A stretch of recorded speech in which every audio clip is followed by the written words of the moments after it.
Hello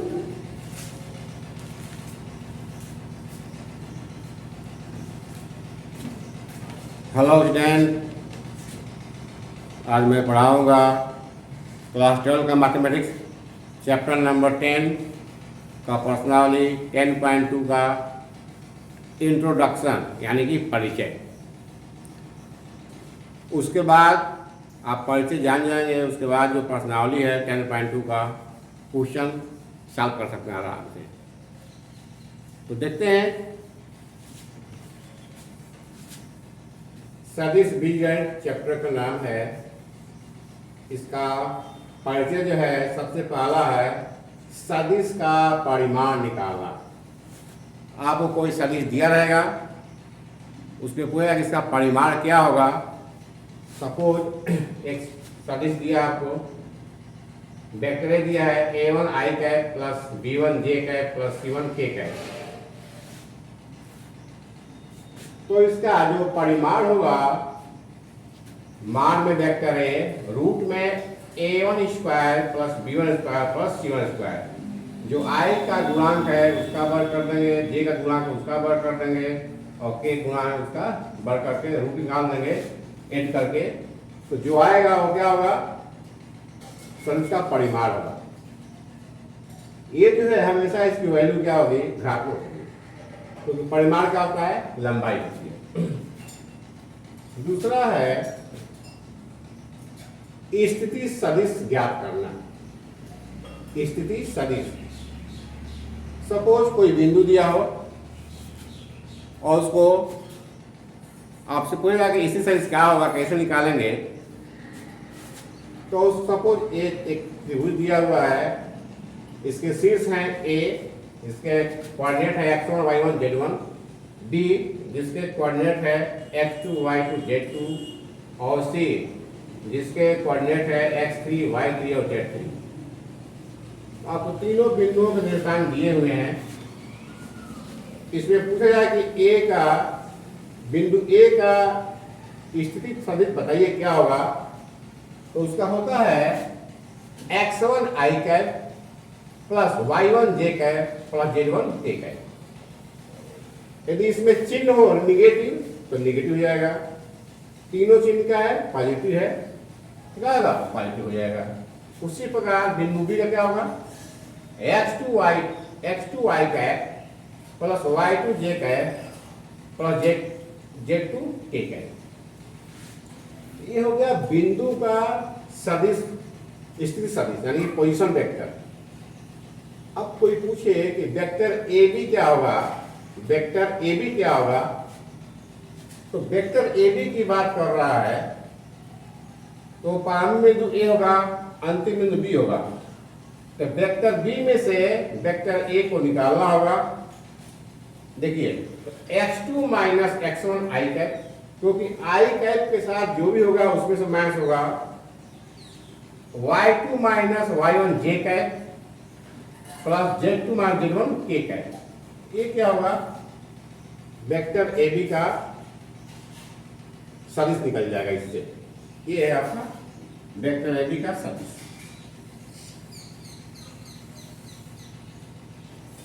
इससे निकाल सकते हैं।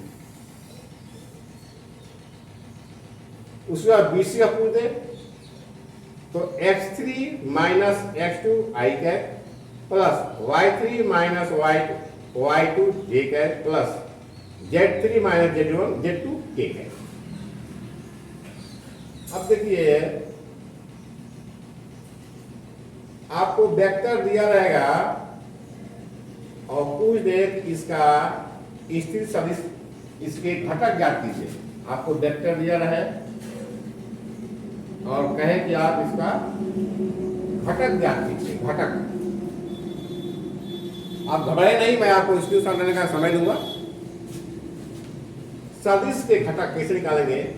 सपोज आपको वेक्टर कोई दिया हो a1 i cap plus b1 j cap plus c1 k cap. a1 b1 c1 एक कुछ भी हो सकता है। तो अदिश घटक क्या होते हैं? जो A1 B1 C1 है वही क्या है? अदिश घटक है, A1 B1 C1। और सदिश घटक क्या है? A1 I cap comma B1 J cap comma C1 K cap. A1 comma B1 comma C1 अदिश घटक है क्योंकि अदिश राशियां हैं।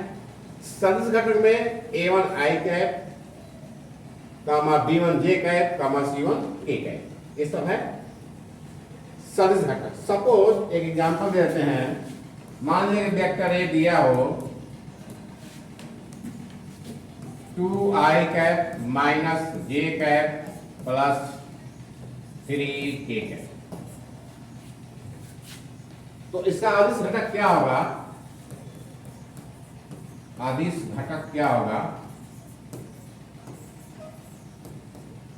देखिए I का क्या गुणांक है? 2, J का -1 और K का 3। ये क्या हो गया? अदिश घटक हो गया इस वेक्टर का। इस वेक्टर का अदिश घटक हो गया। एग्जांपल के तौर पर लीजिए। और सदिश घटक क्या होगा? सदिश घटक क्या होगा? 2I cap comma minus J cap comma 3K cap. ये आपका हो गया सदिश घटक। क्लियर है?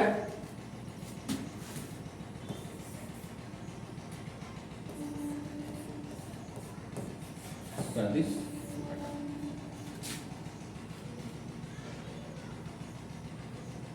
अब देखिए आगे,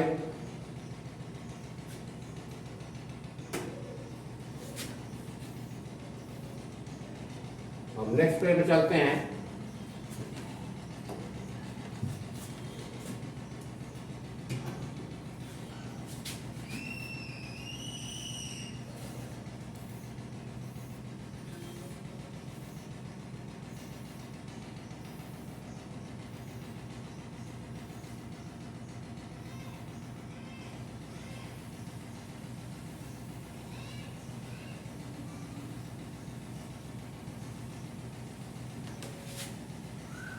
मात्रक सदिश यानी कि इकाई वेक्टर या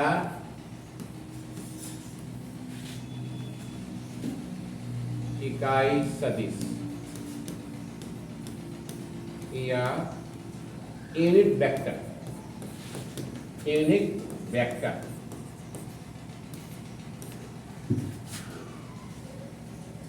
कैसे निकालेंगे? तो इसका फार्मूला है A cap equal to vector A बटे में वेक्टर A का परिमाण। तो परिमाण मैं निकालना आपको सिखाया हूं पीछे, कैसे निकालते हैं। और वेक्टर में आप डिवाइड कर देंगे परिमाण से तो हो जाएगा इकाई सदिश या मात्रक सदिश, या इन्हीं से बोलते हैं यूनिट वेक्टर।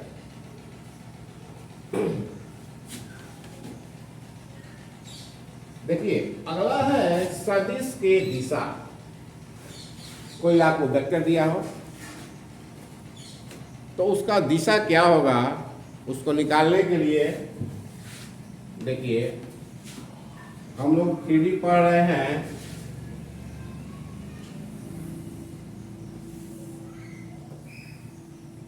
ये है x y z कोऑर्डिनेट है। ये I कैप, ये J कैप और ये K कैप। ये मात्रक है, मात्रक सदिश हैं। x अक्ष के अंदिश है I कैप,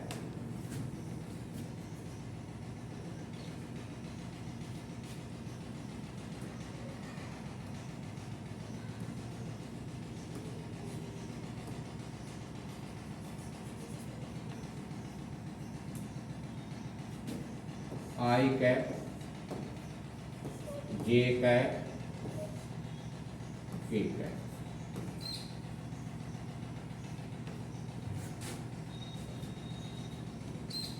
तो इसका जो झुकाव है ये अल्फा है, ये बीटा है और ये गामा।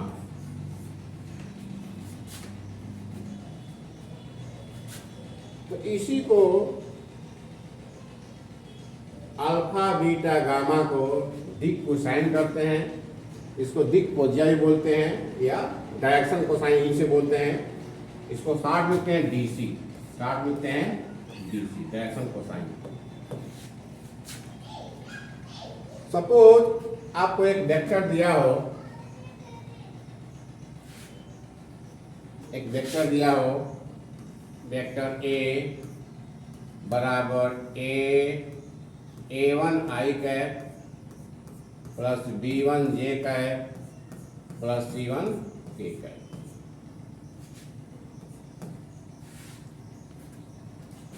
तो अल्फा क्या होगा? अल्फा बराबर होगा a1 अपान वेक्टर ए का परिमाण, बीटा क्या होगा? b1 अपान वेक्टर ए का परिमाण, और गामा क्या होगा? c1 अपान वेक्टर ए का परिमाण। तो इससे अल्फा और बीटा गामा निकल जाएंगे। इसमें जो a1 है, b1 है, c1 है, इसको बोलते हैं दिक अनुपात या डायरेक्शन रेशियो। दिक अनुपात या डीआर बोलते हैं शॉर्ट में इसको, डायरेक्शन रेशियो। एबीसी दिक अनुपात है, अल्फा बीटा गामा दिक कोसाइन या दिक कोजिया, या इसको डीसी डायरेक्शन कोसाइन बोलते हैं अंग्रेजी में। तो आप इससे जो है सदिश की दिशा निकाल सकते हैं।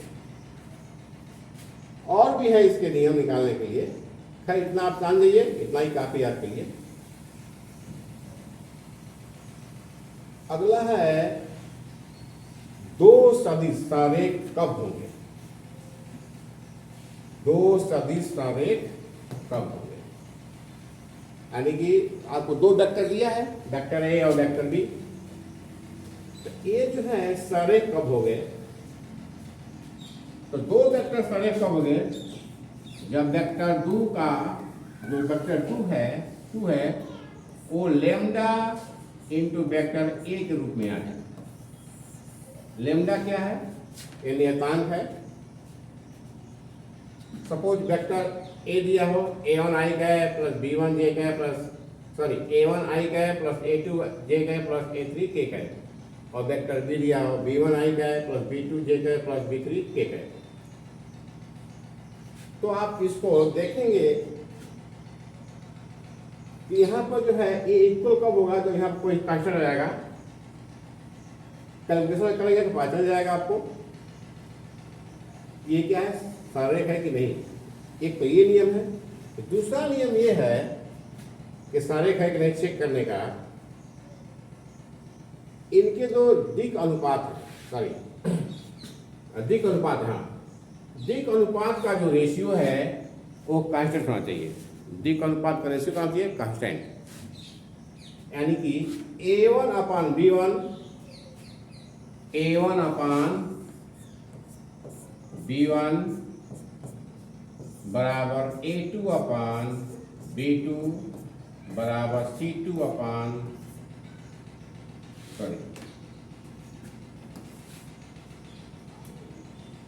a3 अपान b3 बराबर के।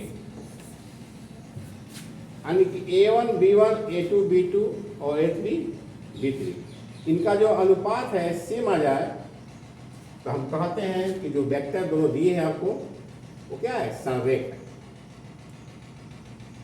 अगला देखिए,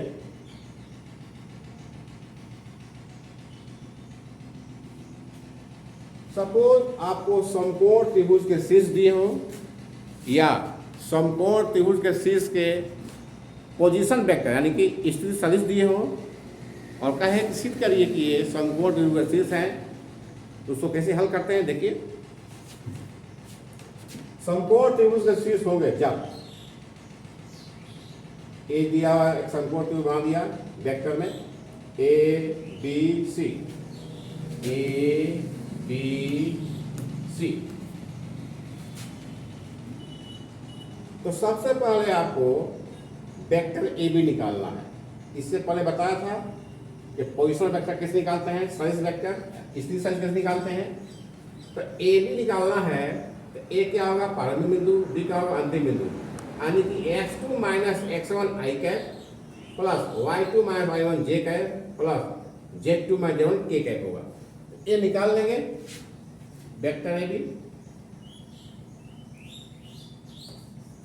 x2 minus x1 i cap plus y2 minus y1 j cap plus z2 minus z1 k cap.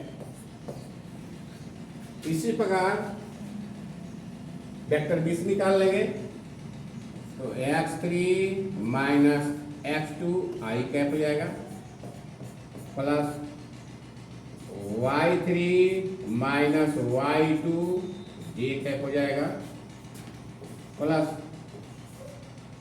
z3 minus z2 k cap हो जाएगा। और वेक्टर सी ए क्या होगा, वेक्टर सी ए क्या होगा x1 minus x3 i cap plus y1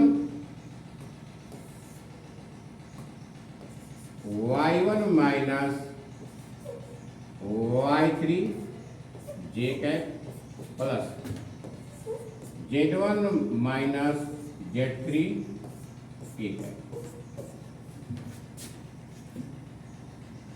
तीनों vector निकाल लेंगे तब आप पाइथागोरस प्रमेय आप पढ़े होंगे कि कर्ण का स्क्वायर बराबर लंब का स्क्वायर प्लस आधार का स्क्वायर बराबर होता है।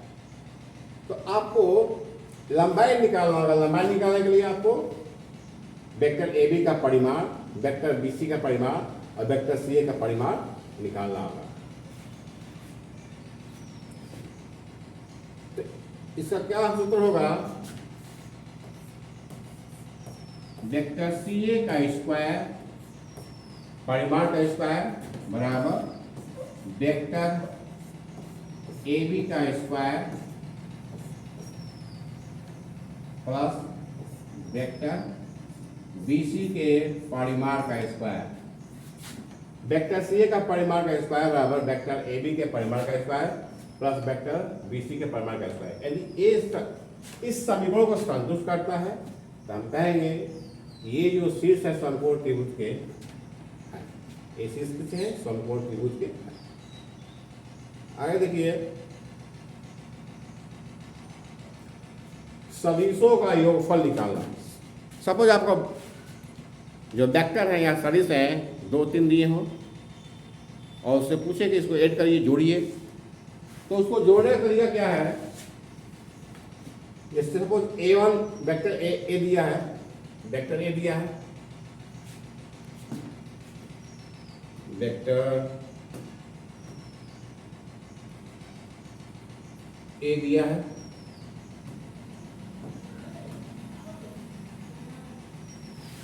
और वेक्टर बी दिया है। तो वेक्टर ए प्लस बी क्या होगा, vector A plus B a1 I cap के साथ जोड़ना है, जे कैप को जे कैप के साथ जोड़ना है और के कैप को के कैप के साथ जोड़ना है। तो क्या होगा a1 plus b1 I cap, a plus B क्या होगा a1 plus b1 I cap plus a2 plus b2 J cap plus a3 plus b3 k cap. ये क्या होगा आपका सदिशों का परिमाण निकल जाएगा। इससे 2 हो चाहे 3 हो निकाल सकते हैं आप। अगला देखिए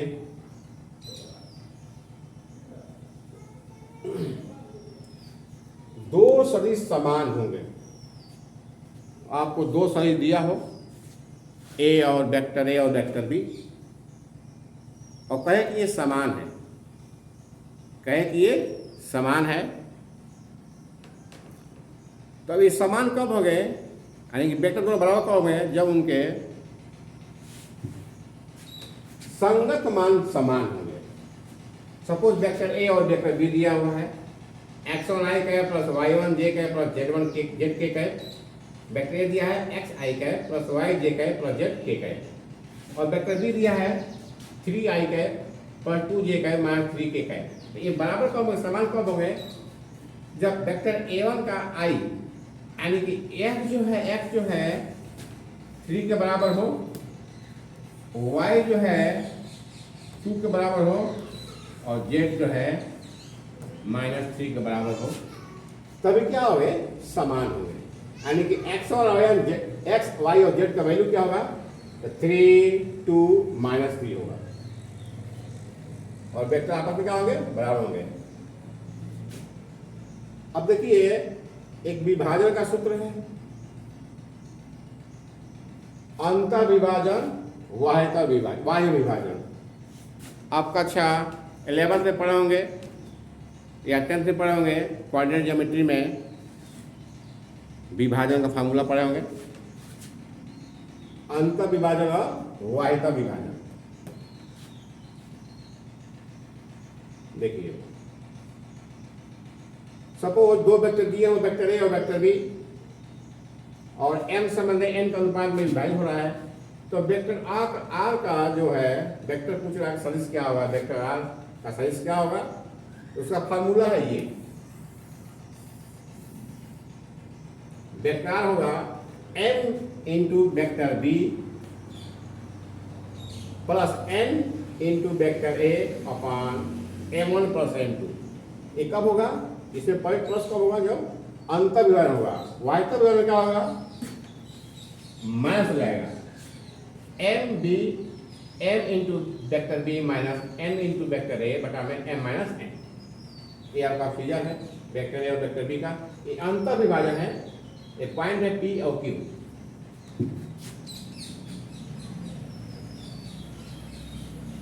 अगला है मध्य बिंदु पे सदिश निकालना। सपोज दो आपको बिंदु दिए हो P और Q, इसके इसी सही दिया हो P और Q के, और मध्य में कोई पॉइंट R है, इसका इसी सही क्या होगा, इसका इसी सही क्या होगा, वेक्टर R क्या होगा, इसी सही क्या होगा, vector A plus vector B divide by 2। ये फार्मूला का, यानी कि वेक्टर R का वैल्यू क्या होगा, A होगा आपका, vector A plus vector B upon 2।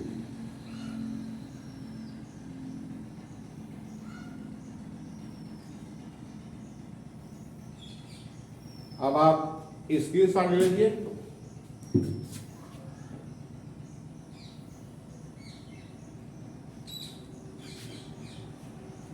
इसमें ले लीजिए,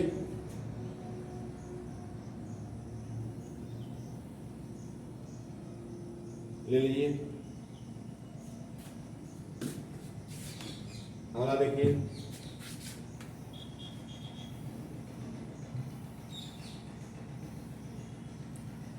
इसका ले लीजिए स्क्रीनशॉट।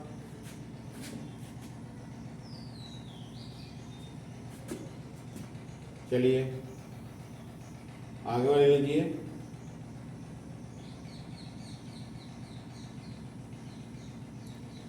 एस, इसका नेक्स्ट पे ले लीजिए,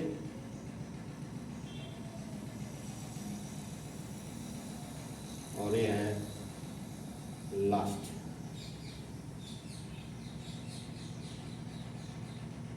विभाजन होगा, अंतर विभाजन, वाई का विभाजन।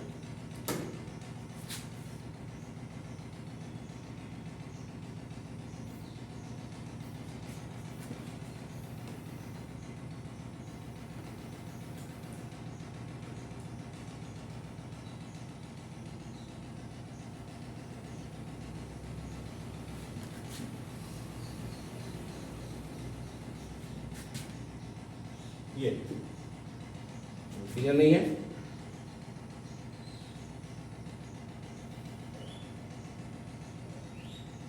एस क्लियर हो गया, लीजिए। Thank you. और नेक्स्ट क्लास में मैं आपको 10.2 का जो क्वेश्चन है उसको सॉल्व करेंगे। Thank you.